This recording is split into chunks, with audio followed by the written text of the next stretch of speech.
धन आवश्यक है ऋषि अत्रे, क्योंकि धन मूल आवश्यकताओं को पूरा करने में सहायक होता है। किंतु जब कोई व्यक्ति इच्छाओं को आवश्यकता समझने लगे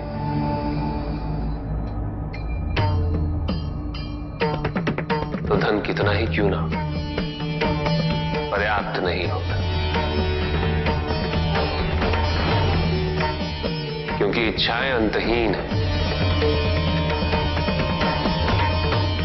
इसलिए मनुष्य कभी ना समाप्त होने वाली इच्छाओं की पूर्ति हेतु धन संचय को ही अपने जीवन का लक्ष्य समझ लेता है।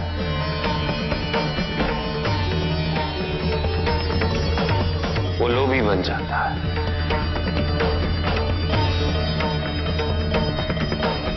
वो भूल जाता है कि उसके जीवन का मुख्य लक्ष्य ईश्वर के समीप आना है।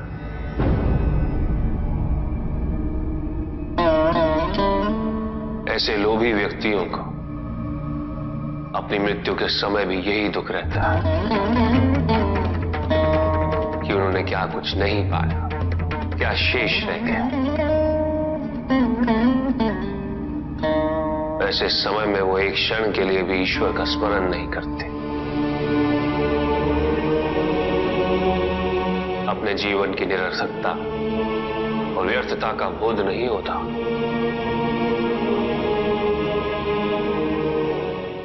चाहिए धन चाहे कितना भी हो ऋषि अत्रे, मूल आवश्यकताएं तो केवल उतनी ही। तन ढकने के लिए वस्त्र,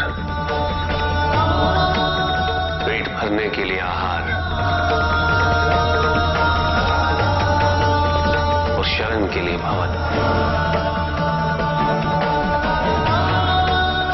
आवश्यकताओं के पूर्ण होने के पश्चात जो भी है वो इच्छा है।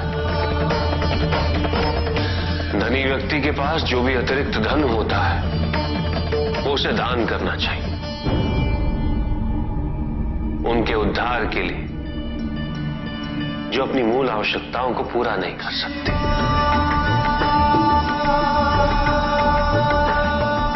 ऐसा करने से संसार में समानता होगी, द्वेष नहीं होगा, सद्भावना बनी रहेगी। किंतु कुछ व्यक्ति इस तथ्य को समझ ही नहीं पाते।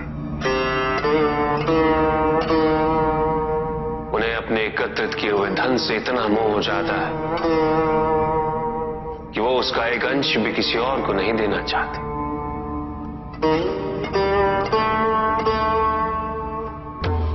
ऐसे व्यक्तियों की सूची में सर्वप्रथम स्थान कुबेर का है।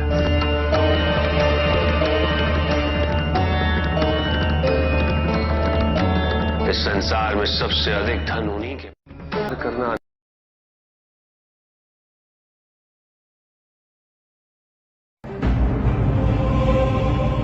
तो मेरा अपराध क्या है प्रभु? तुम्हारा अपराध था एक त्रिदेव को दूसरे से बड़ा समझना, उनमें भेद करना, उनमें तुलना करना।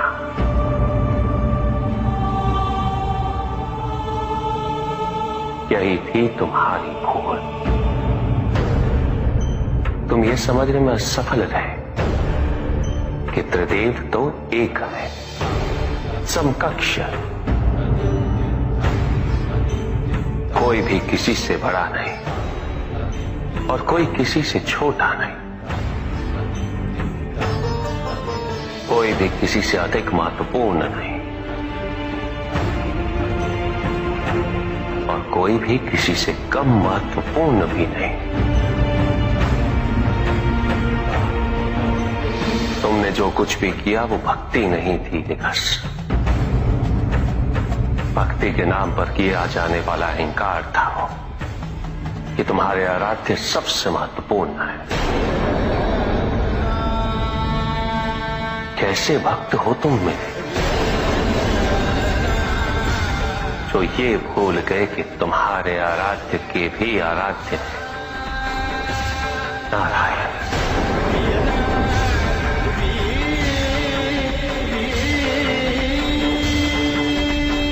भक्त यदि सच्चा तो उसके पास अपने आराध्य को पाने के अतिरिक्त ये सोचने का समय ही कहां होता है कि उसके आराध्य से महत्वपूर्ण भी कोई है या नहीं। वो तो प्रतिपल अपना ध्यान केवल अपने आराध्य पर ही स्थिर रखता है, और जब ऐसा होता है दिग्गज, तो ना तुलना होती है ना प्रतिस्पर्धा होती है, और ना ही किसी प्रकार की कोई ईर्ष्या होती है। बात तो केवल आनंद की अनुभूति ही विद्यमान होती है।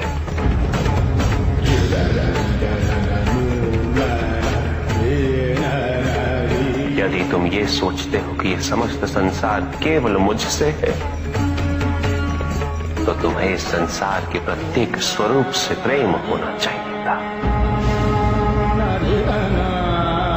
तुम्हें इसके कण कण में मेरी अनुभूति होनी चाहिए थी। तब भी किसी प्रकार का भेदभाव तुम्हारे मन में उत्पन्न नहीं होता, किंतु तुमने ये प्रमाणित कर दिया निकास कि अपने आराध्य के प्रति तुम्हारी भक्ति वो भी अधूरी थी, अपूर्ण थी।